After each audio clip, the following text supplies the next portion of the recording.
There's a town in California that looks like any other suburban strip mall community. Gas stations, fast food chains, modest homes with basketball hoops and driveways. But residents there live about 10 years longer than the average American, with men reaching 89 and women living to 91. Today, we're exploring how Loma Linda's plant-based lifestyle is rewriting the rules on cancer prevention, what the latest research reveals about vegetarian diets slashing cancer risk by up to 45%, and practical ways you can apply these longevity secrets wherever you live. Let me bring in someone who's been diving deep into this fascinating intersection of diet and disease prevention. You know what's wild about Loma Linda?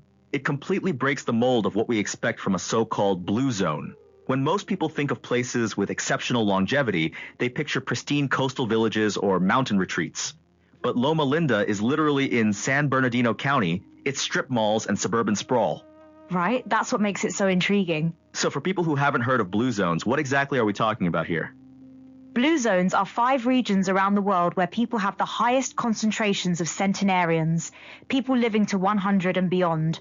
The term was coined by journalist Dan Buettner working with National Geographic. We're talking about Okinawa in Japan, Sardinia in Italy, Nicoya in Costa Rica, Ikaria in Greece, and then this one surprising entry, Loma Linda, California. And what makes Loma Linda so different from the others? Well, all the other blue zones are these beautiful traditional communities set against mountains or sea. Loma Linda is basically American suburbia. But here's the key. It's home to about 9,000 Seventh-day Adventists who follow a very specific lifestyle. They don't smoke, don't drink alcohol, and most importantly for our discussion, they eat a largely vegetarian diet. And that's where the cancer research comes in. I saw some pretty striking numbers from a recent Loma Linda University study.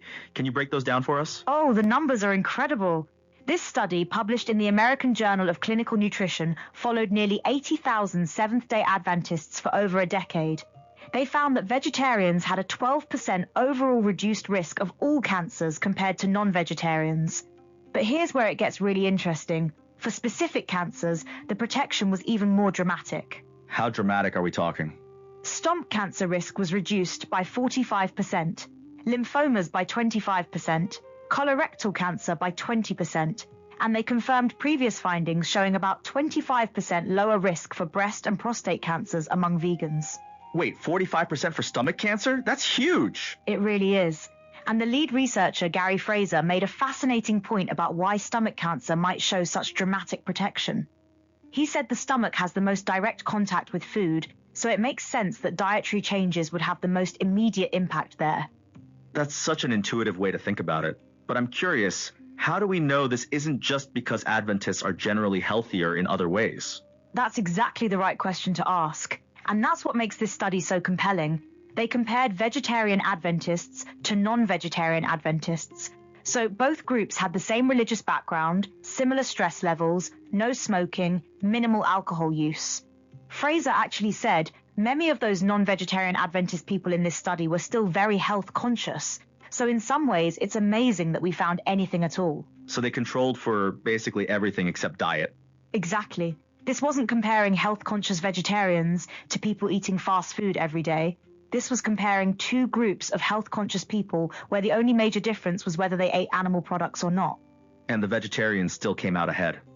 Now, this study focused on what they called medium-frequency cancers. What does that mean? Great question. Most cancer research focuses on the big ones: breast, prostate, lung, colorectal. But there are these medium-frequency cancers like stomach cancer and lymphomas that don't get studied as much because they're less common. Fraser said this was the first study with strong enough data to really look at these cancers specifically. And that's where they saw some of the most dramatic protection. Right. For medium-frequency cancers as a group, vegetarians had an 18% lower risk. Fraser called this relatively unique information and possibly the most robust that's out there concerning cancers such as stomach and lymphoma. Now, I have to ask, were there any cancers where they didn't see protection? Yeah, and this is important for credibility. Fraser was very clear that some cancers showed no hint of dietary protection: uterine cancer, myeloma, certain leukemias, and nervous system cancers. The diet isn't a magic bullet for everything. That actually makes me trust the results more. They're not claiming vegetarianism prevents all cancer. Exactly. And they were also cautious about some other cancers. Fraser mentioned that the evidence was suggestive of lower risk for lung, ovary, and pancreatic cancers in vegetarians, but didn't quite reach the statistical threshold to make definitive claims. So they're being scientifically rigorous about what they can and can't conclude. But let's zoom out a bit. This study is part of something called the Adventist Health Study. How big is this research project? It's massive. The Adventist Health Study, too, enrolled 96,000 people across the US and Canada between 2002 and 2007. Everyone filled out a 50-page diet and lifestyle questionnaire, and then they've been tracking health outcomes for decades. This cohort has generated over 200 published studies on diet, health, disease, and mortality. 200 studies? That's incredible. What's the breakdown of diets in this population? Here's what's fascinating. Only 8% are fully vegan, 28% are lacto-ovo-vegetarian, 10% are pescatarian, 6% are semi-vegetarian, and 48% are non-vegetarian. So even within this health-conscious population, there's a full spectrum of dietary choices to study. That's perfect for research because you can compare different levels of plant-based eating within the same community. But I'm curious about the mechanisms here. Why would plant-based diets protect against cancer? There are several pathways. Plant foods are loaded with fiber, antioxidants, and phytochemicals that have anti-inflammatory and anti-cancer properties. At the same time, you're eliminating red and processed meats, which research has linked to increased cancer risk, especially for colorectal cancer. And there's the weight factor too, right? Absolutely. Plant-based diets tend to help people maintain healthier weights, and obesity is a known risk factor for multiple types of cancer, so you're getting this multi-pronged protection. Now, I want to talk about something that really struck me. According to the research, dietary factors might be responsible for 30 to 35% of all cancers. That seems huge. It is huge, and it varies by cancer type. The research suggests diet may be linked to as many as 70% of colorectal and prostate cancer cases, 50% of breast, endometrial, pancreatic, and gallbladder cancers. For lung and bladder cancers, it's more like 20%, probably because smoking and other factors play bigger roles there. So for some cancers, what you eat might be the biggest controllable risk factor. Exactly. And here's something that really puts this in perspective. Cancer is still considered a largely preventable disease.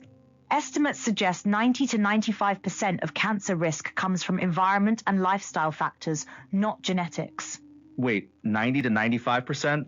I think most people assume cancer is mostly genetic. That's a common misconception. While genetics certainly play a role, lifestyle factors like diet, tobacco use, alcohol, physical activity, and environmental exposures are much bigger drivers of cancer risk for most people. That's actually empowering in a way. It means we have more control than we might think. Exactly. And the Loma Linda research is part of a growing body of evidence.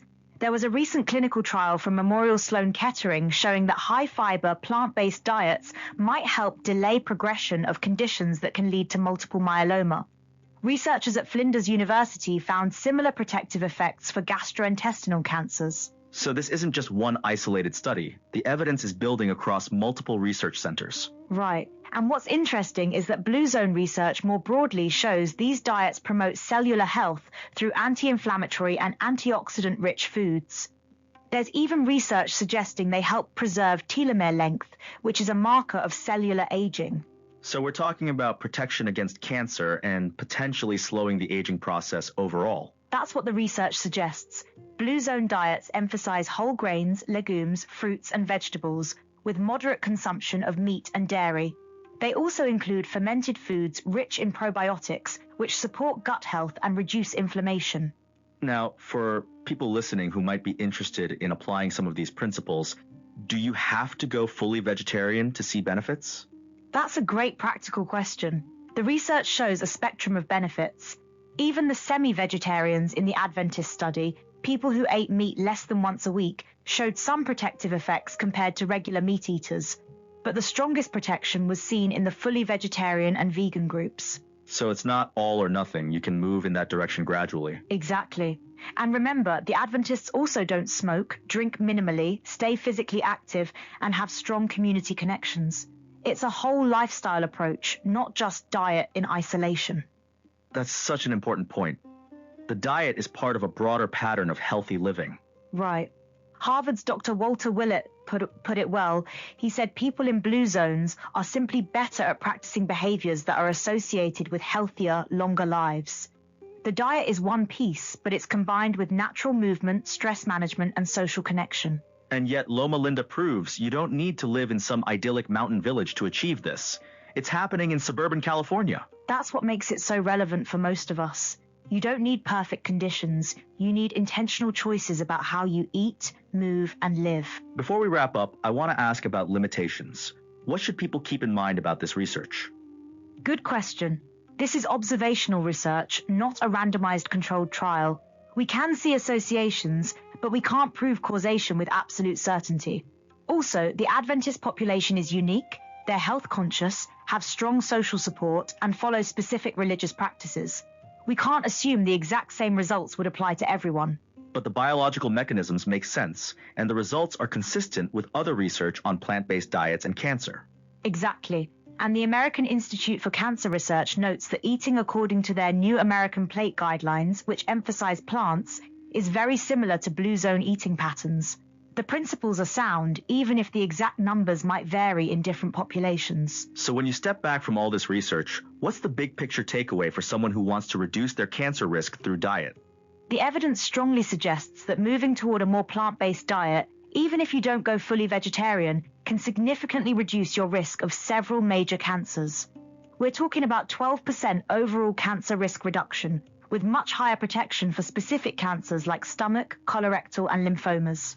And this isn't about perfection. It's about shifting the balance toward more plants, more fiber, more antioxidants, and less processed meat. Right. And remember, this is happening within a broader lifestyle that includes regular physical activity, stress management, and strong social connections. The Loma Linda model shows it's possible to create exceptional health outcomes in an ordinary American setting. Here's what I find most compelling about this research. It gives us concrete, actionable ways to potentially cut our cancer risk by double digits. That's not some marginal improvement. That's life-changing protection hiding in plain sight in our grocery stores. And the beauty is, you don't need to move to a blue zone to access these benefits. You can start incorporating these principles wherever you are. More vegetables, whole grains, legumes, less processed meat. The Loma Linda research shows that extraordinary longevity can happen in strip mall suburbia. Next time you're at the grocery store, remember that 45% stomach cancer risk reduction isn't coming from some expensive supplement or cutting-edge treatment. It's sitting there in the produce section, waiting for you to make the choice. Thanks for joining us on Copilot Podcasts.